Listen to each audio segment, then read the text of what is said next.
We live in a world where every second seems to be measured, scheduled, and controlled. Our lives are broken into hours on a calendar, deadlines on a screen, and reminders buzzing in our pockets. From the moment we wake up to the moment we collapse at night, we are haunted by the ticking of the clock.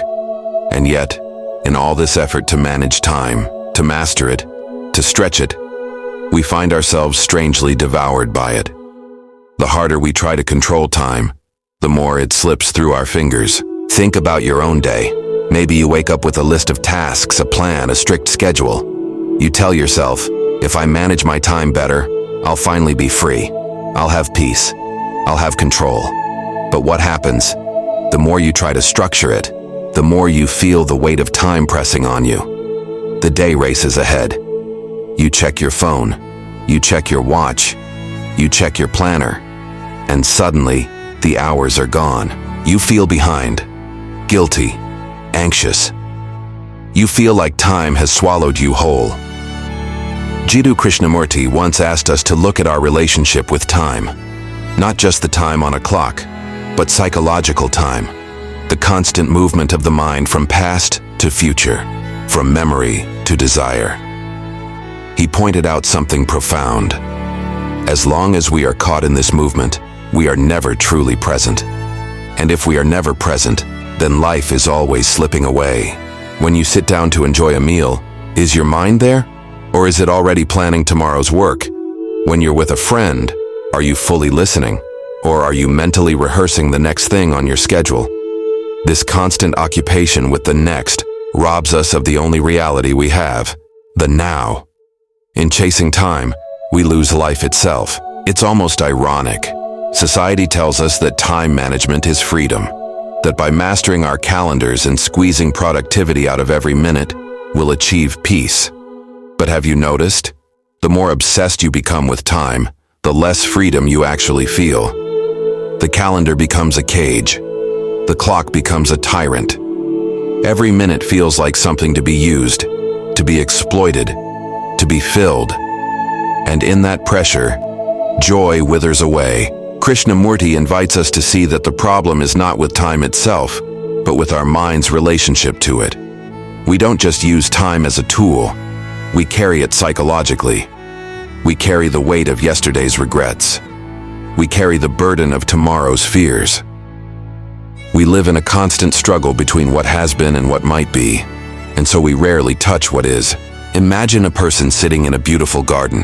The sun is setting, the air is cool, and the flowers are open. But instead of seeing the beauty, their mind is racing. I should have done better at work today. Tomorrow I need to finish that report. Next week I must plan that trip. The garden is here, alive, radiant. But the person is trapped in psychological time, and so they miss it completely. This is what it means to be devoured by time. And here's the truth. No matter how perfectly you plan, no matter how strictly you manage, time will always outrun you. You cannot catch it. You cannot hold it. You cannot master it. You can only understand your relationship to it. And in that understanding, a different way of living opens up. So what does this mean in practical life? It doesn't mean you throw away your clock or quit your job.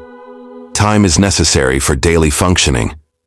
You need it to meet a friend, to build a house, to cook a meal. But the danger begins when time invades your mind, when the past and future dominate your present, when life becomes nothing but a corridor of yesterday and tomorrow with no doorway into now.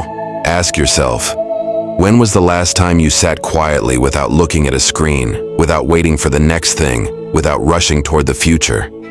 Can you simply be with yourself, with your breath, with your surroundings without trying to control or escape? That moment, free from the grip of psychological time, is where real freedom begins. Krishnamurti said that freedom is not found in the future, but only in the present. And this is the paradox. The more you try to conquer time, the more you become its prisoner. But when you stop trying to control it, when you see it clearly and step outside its psychological grip, time loses its power over you. You are no longer devoured by it. Instead, you live fully, intensely, in the present. And in that presence, life unfolds in its richness. beyond the ticking of any clock. Think about how much energy we spend worrying about time. We say things like, "I don't have enough time," or "If only I had more time." These statements have become almost automatic, as if time were an enemy we're always fighting against. But isn't it strange? Time is constant. It doesn't slow down. It doesn't speed up. What changes is our perception of it.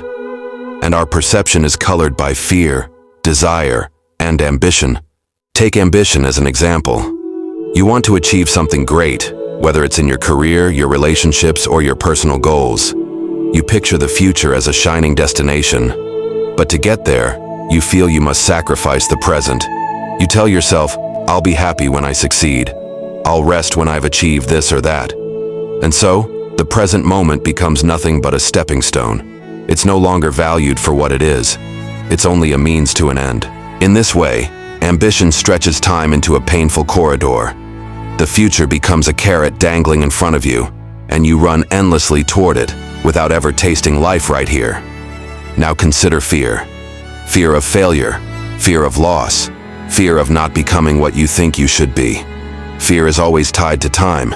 You fear something that might happen tomorrow, or you replay something painful from yesterday. Fear cannot exist in the present, because in the present there is only what is happening now. But since our minds live mostly in the past and the future, fear becomes a constant companion, and that fear shapes our actions, our choices, and our sense of who we are. Again, this is how time devours us. Krishnamurti pointed out that psychological time is at the root of human suffering. We suffer because we are always measuring ourselves, what we were, what we should become, what we haven't yet achieved.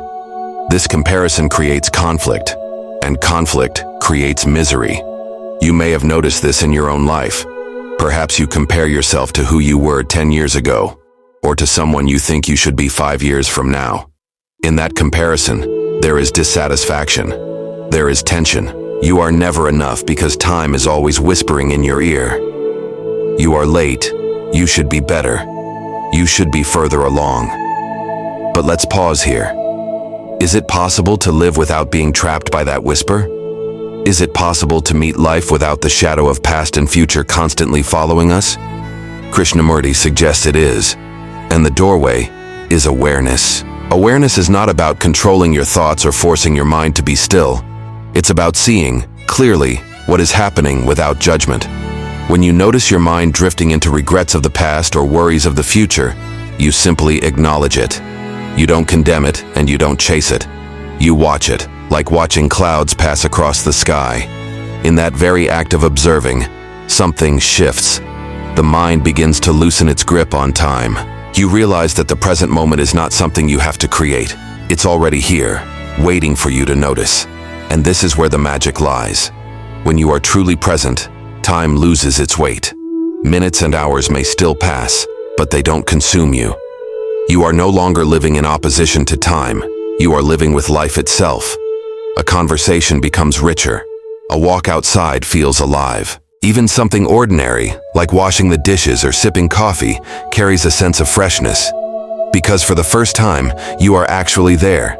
This isn't some mystical practice. It's not reserved for monks or philosophers. It's available to anyone willing to pay attention. But attention requires courage.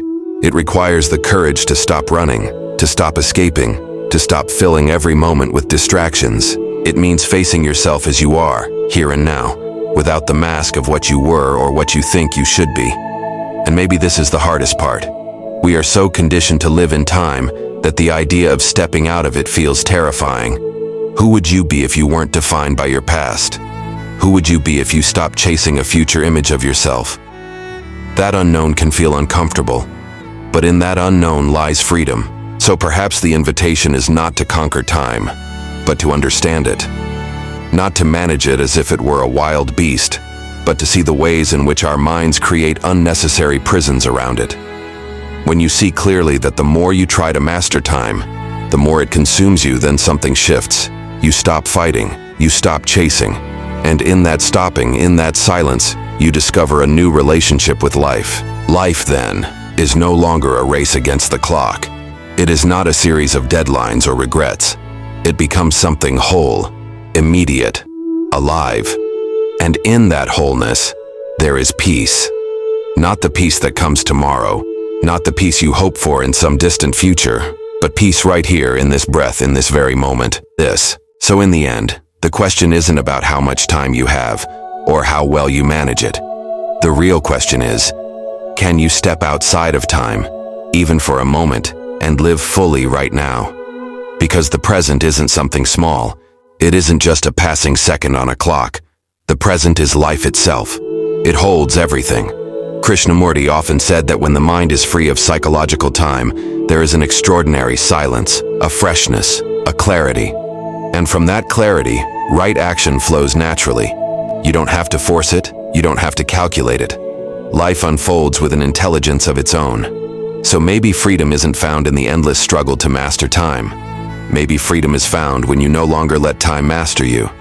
When you are no longer haunted by yesterday or anxious about tomorrow, you begin to touch something timeless, and in that timeless space, you discover what it truly means to be alive. The clock will keep ticking, the days will keep passing, but you, if you are fully present, you will no longer be consumed. You will be free.